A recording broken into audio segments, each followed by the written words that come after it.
어제 수능고사가 끝이 났습니다.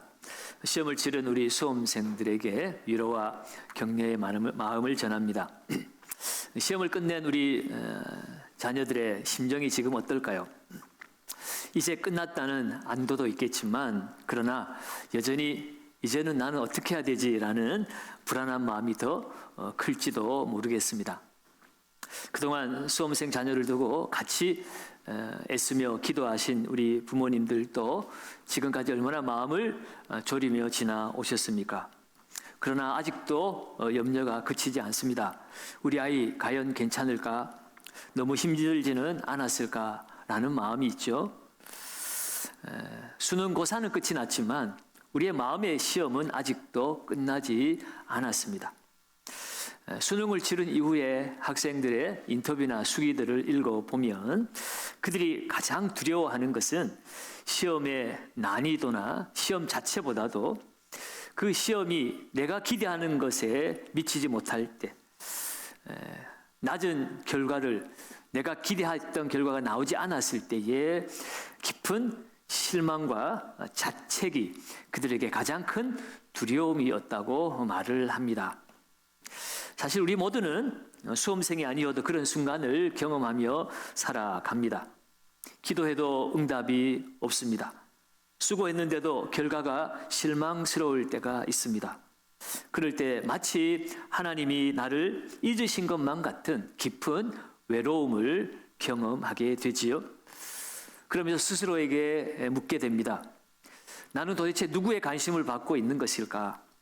하나님은 여전히 나를 보고 계시는 것일까? 라고 스스로 질문을 하게 됩니다.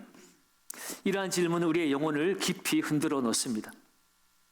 오늘 이러한 우리에게 오늘 이사야 선지자는 우리를 향한 하나님의 놀랍고 따뜻한 대답을 우리에게 보여주고 있습니다. 특별히 오늘 이 말씀을 듣고 있는 이스라엘 백성들, 그들도 오늘날 우리와 같은 질문을 가지고 있었습니다. 14절 말씀을 보시면 오직 시온이 이르기를 여호와께서 나를 버리시며 주께서 나를 잊으셨다 하였거니와. 시온 곧 이스라엘의 백성들입니다. 지금 그들은 바벨론 포로로 지금 고난을 당하고 있습니다. 삶이 무너졌고 미래는 보이지 않습니다. 희망은 점점 사라져 갔습니다. 그러므로 오늘 이들이 내뱉은 말은 단순한 불평이 아니었습니다. 하나님이 우리를 버리셨다. 하나님은 우리를 잊으셨다라고 그들은 철저히 외면당한 것 같은 그러한 마음의 절망의 깊은 울부짖음이었습니다. 사랑받지 못한다는 느낌, 혼자 남겨졌다는 고통, 하나님께서조차 관심을 가지지 않는다는 깊은 외로운 감정이 담겨있는 고백입니다. 하지만 그들은 하나님이 내게 관심이 없다, 나를 잊었다라고 부르짖었지만 놀랍게도 하나님은 그들의 탄식 소리를 듣고 계셨습니다. 그리고 그 절망의 자리에 있는 이스라엘 백성들, 그리고 오늘 이 말씀을 읽고 있는 저와 여러분들을 향하여 결코 지워지지 않는 하나님의 사랑의 약속을 하고 계십니다. 세 가지 약속을 오늘 우리에게 보여주고 계신데, 첫 번째는 하나님은 결코 우리를 잊지 않으신다는 것입니다. 하나님은 이스라엘 백성들이 지금 느끼는 상실감, 버림받은 그 감정 앞에 단호하게 말씀하십니다. 오늘 15절입니다. 15절을 우리 같이 한번 읽어보겠습니다. 15절 읽습니다. 여인이 어찌 그 젖먹는 자식을 잊겠으며 자기 태에서 난 아들을 긍휼히 여기지 않겠느냐. 그들은 혹시 잊을지라도 나는 너를 잊지 아니할 것이라. 아멘. 아멘. 시온의 절망의 소리를 들으신 하나님께서 가장 강력하고도 감성적인 비유를 들고 계십니다. 세상에서 가장 강력한 사랑, 바로 어머니의 사랑입니다. 어머니와 젖먹이 아이의 관계를 소환하셔서 하나님의 우리를 향한 사랑이 어떠한지를 알려주고 계시죠. 한번 상상해 보시기 바랍니다. 젖먹이를 품에 안은 그 어머니가 어떻게 그 자식을 잊을 수 있겠느냐 하는 것입니다. 특별히 오늘 말씀에 자기 태에서 난 아들을 긍휼히 여기지 않겠느냐라고 말씀하고 있는데, 이 긍휼히 여기지 않겠느냐라고 하는 이 히브리어 단어는 라함이라는 단어입니다.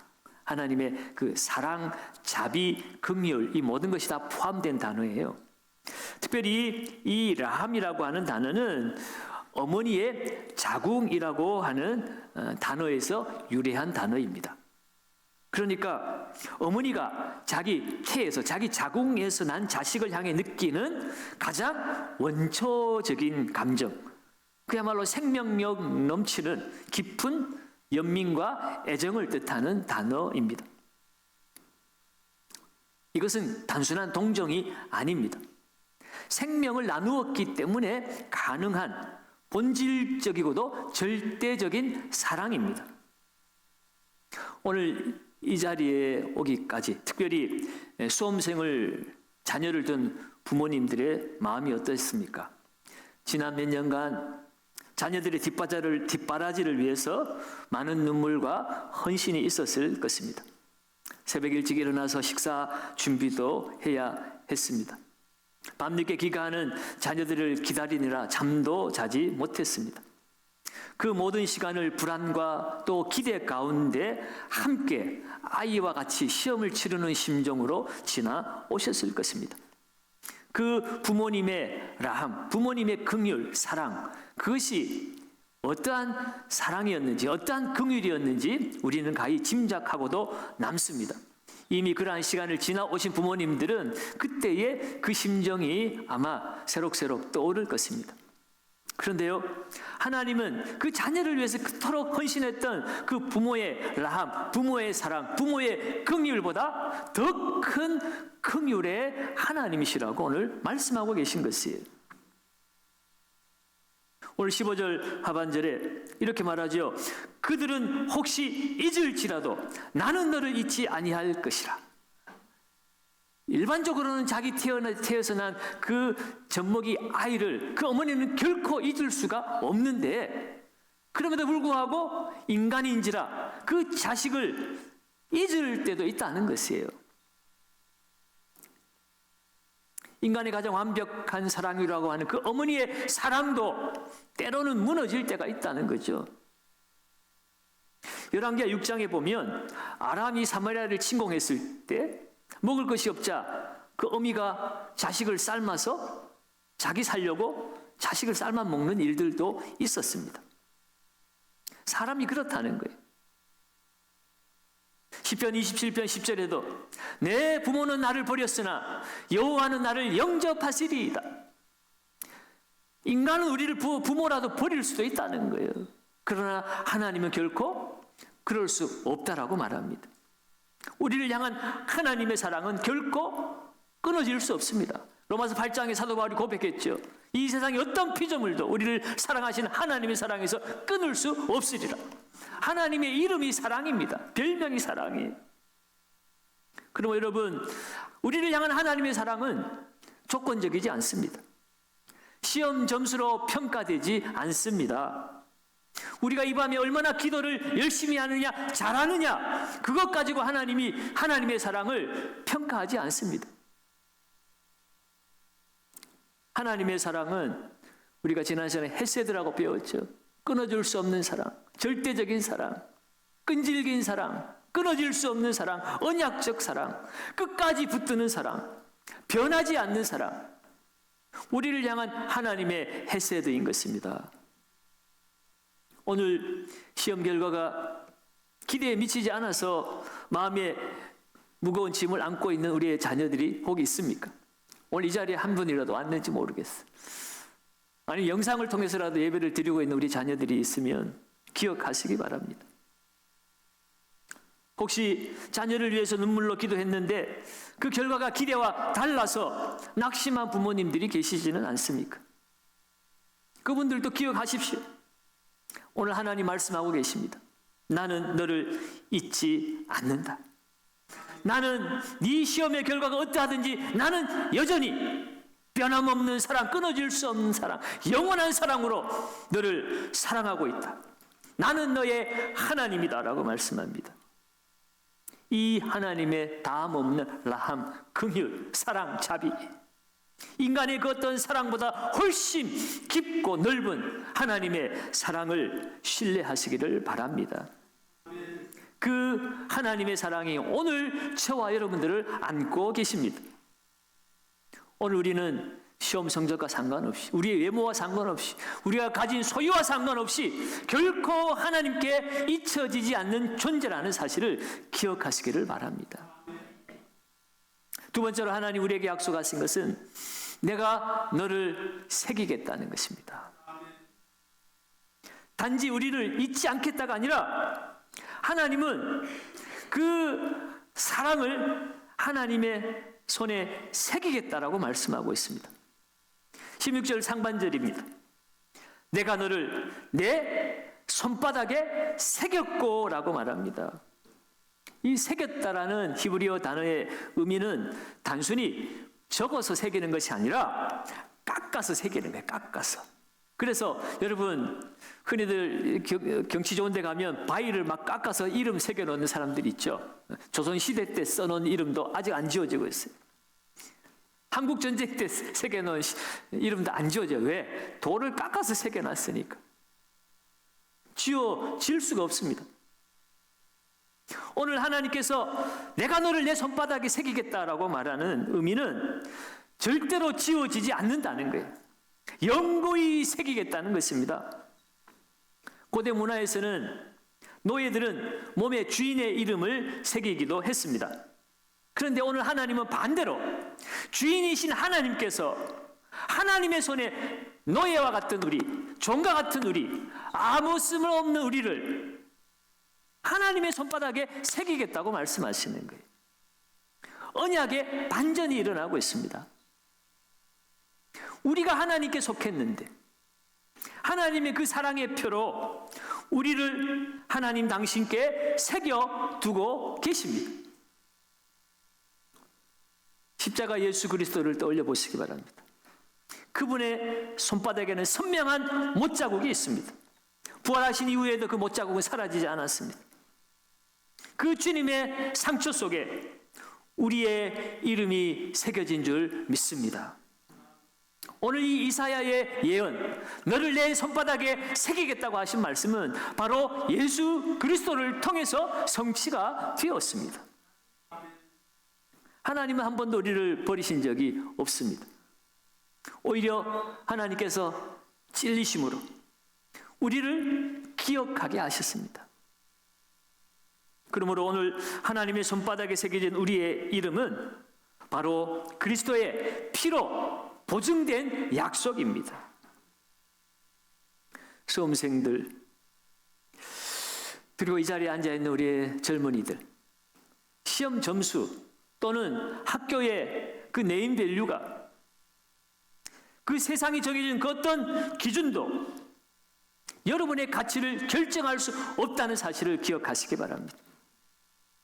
여러분의 진정한 이름의 그 지울 수 없는 정체성은 바로 하나님의 손바닥에 새겨져 있습니다. 성적표에 여러분의 정체성이 있지 않아요. 여러분이 다니는 학교가 이름이 어떠한가에 따라서 여러분의 정체성이 결정되지 않습니다. 그러므로 여러분, 이 땅을 살아가면서 우리 안에 익숙해지고 우리가 두려워하고 있는 그 경쟁의 굴레에서 우리는 벗어나야 될 것이고, 그것 때문에 버리지 못한 긴장감 또한 우리는 내려놓아야 합니다. 우리가 실망할 때도, 우리가 실패했을 때에도 하나님은 한 번도 우리를 잊으신 적이 없습니다. 지금도 하나님은 우리를 하나님의 손바닥에 새기고 계셔요. 우리를 기억하고 계십니다. 시험을 잘 못 치렀든지, 좋은 학교에 들어가지 못했든지, 상관없이 하나님은 그 이름을 내 하나님의 손바닥에 새길 만큼 우리를 너무너무 사랑하시는 하나님이십니다. 그러면 여러분이 어떤 이유에서든지 내가 오늘 무너졌다라고 느낄 때마다 하나님이 다시 우리를 일으켜 세우시는 줄 믿으시기를 바랍니다. 세워졌는데 또 넘어지면 또 일으켜 세워주시는 하나님이십니다. 왜냐하면 하나님은 우리를 잊으실 수 없기 때문에 그렇습니다. 그 하나님은 나를 보호하시는 나의 주인이시기 때문에 그렇습니다. 뿐만 아니라 오늘 세 번째 하나님의 약속은 우리의 성벽을 보고 계신다는 것이에요. 16절 하반절입니다. 너의 성벽이 항상 내 앞에 있나니. 지금 이 예루살렘 성벽은 이미 무너졌습니다. 성벽은 본래 보호와 안전의 상징이지요. 그런데 그들을 지켜주는 성벽은 이미 무너졌고 재건이 필요한 상태입니다. 그런데 하나님 말씀하십니다. 너의 무너진 성벽이 지금 내 앞에 항상 있다라고. 이것이 무엇을 말하는 뜻이겠어요? 너의 무너진, 너의 상처, 너의 실패, 너의 좌절, 그것이 지금 하나님 앞에 있다는 뜻입니다. 하나님은 우리의 무너진 모습을 외면하지 않으시는 분이십니다. 하나님은 우리의 삶의 영광만을 보시는 분이 아니시라는 것이에요. 오히려 하나님은 우리의 삶이 무너진 자리, 처참하게 주저앉은 그 자리를 하나님은 주목하고 계십니다. 혹시 이 자리가 여러분의 그 성적표가 무너진 성벽처럼 느껴지고 있지는 않습니까? 그러나 하나님의 그 무너진 성벽조차도 하나님의 눈에 두고 계신다는 것이에요. 내 무너진 꿈도 하나님 보고 계시고, 깨어진 관계도 하나님 앞에 있고, 흔들리는 마음도 하나님이 다 보고 두고 계신다는 거예요. 왜 무너진 것을 보고 계시고 두고 계실까? 다시 재건하기 위해서.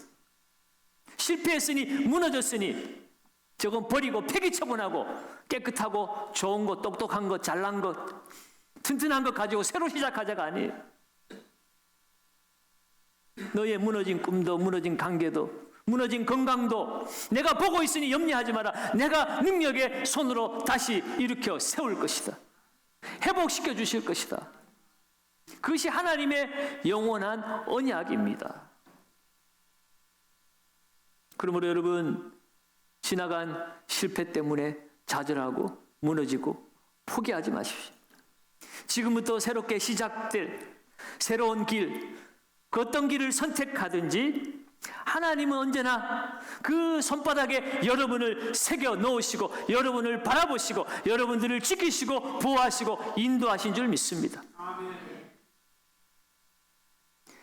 여러분, 우리가 잊지 않으려고 손에 새기죠. 혹시 잊어버릴까 봐 손바닥에 써가지고 갑니다. 하나님은 결코 잊을 수 없는 분이시지만 영원히 잊지 않으시겠다는 그 상징적 표현으로 그 어떤 것도 하나님 앞에 잊혀질 수 없다는 것을 오늘 이렇게 문학적 표현으로 우리에게 말씀하시는 거예요. 새기지 않아도 하나님 다 기억하십니다. 그런데 새기겠다는 거예요. 그것도 손바닥에, 그것도 깎아서 지워지지 않도록. 이 약속은 수능을 치르고 좌절과 어려움 가운데 있는 우리 학생들만을 위한 약속이 아닙니다. 직장을 잃은 성도들을 향하여서도, 인간관계가 무너져서 고통하고 있는 우리 이웃을 향하여서도, 오늘 이 밤에 나와 기도하고 부르짖을 때 응답이 없는 것 같은 삶에 고통하고 아파하는 우리의 동역자들을 향해서도 하나님은 오늘 똑같이 우리에게 말씀하고 계신 것이에요. 우리 스스로가 스스로 있고 싶을 정도로 부끄러울 때도 하나님은 그 순간을 붙들고 계십니다. 하나님에게 잊혀진 존재는 아무도 없습니다. 사랑하는 성도 여러분, 오늘 우리는 이사야 선지자를 통해서 그 이스라엘 백성들의 그 절망적인 질문 앞에 하나님의 가장 따뜻한 대답을 들었습니다. 그들은 여호와께서 나를 버리셨다, 하나님께서 나를 잊으셨다라고 그들은 외쳤지만 하나님은 그들을 향하여 단호하게 말씀하셨습니다. 그들은 혹시 잊을지라도 나는 너를 잊지 아니할 것이다. 내가 너를 내 손바닥에 새겼노라. 이 말씀이 오늘 우리에게 얼마나 큰 위로가 되는지 모릅니다. 하나님은 우리가 완벽할 때만 사랑하시는 분이 아닙니다.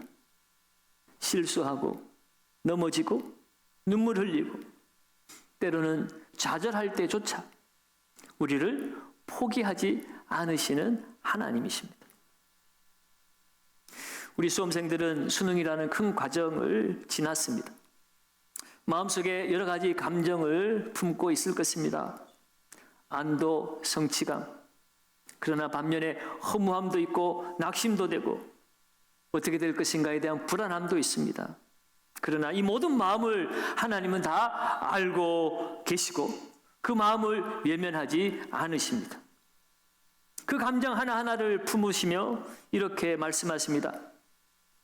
나는 너의 실패보다 크고 나는 너의 기대보다 신실하며 너의 미래보다 앞서 있는 하나님이다. 부모들을 향하여서도 마찬가지입니다.